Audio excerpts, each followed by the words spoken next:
రాష్ట్ర ప్రభుత్వం హడావిడిగా రైతు భరోసా విడుదల చేసే కార్యక్రమానికి శ్రీకారం చుట్టింది.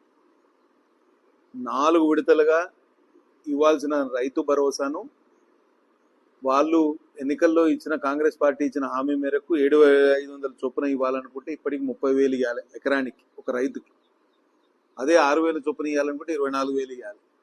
3 కిస్తీలు ఎగ్గొట్టి ఇవాళ 4వ కిస్తీ ఇచ్చి ఎన్నికల్లో స్థానిక సంస్థల ఎన్నికల్లో లబ్ధి పొందడానికి కాంగ్రెస్ పార్టీ కుట్రలు కుతంత్రాలు పనుతోంది.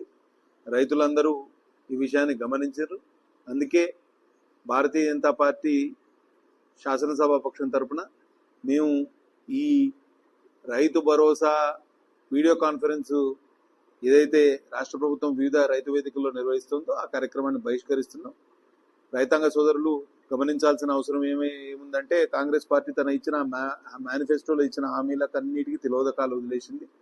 ఇప్పటి వరకు ఏ హామీని నిలబెట్టుకునే పరిస్థితి లేదు. అందులో భాగంగానే రైతు భరోసా, రైతు బంధు అని చెప్పి డ్రామాలు ఆడుతోంది. దీన్ని అందరు గమనించాలి. ఈ విధానాన్ని, ఈ ఎన్నికల్లో ఇచ్చిన హామీలు నిలబెట్టుకోలేని కాంగ్రెస్ పార్టీని, ప్రభుత్వాన్ని రాబోయే స్థానిక సంస్థల ఎన్నికల్లో ఎండగట్టాలని పిలుపునిస్తూ సెలవు తీసుకుంటున్నా. బోలో భారత్ మాతాకి.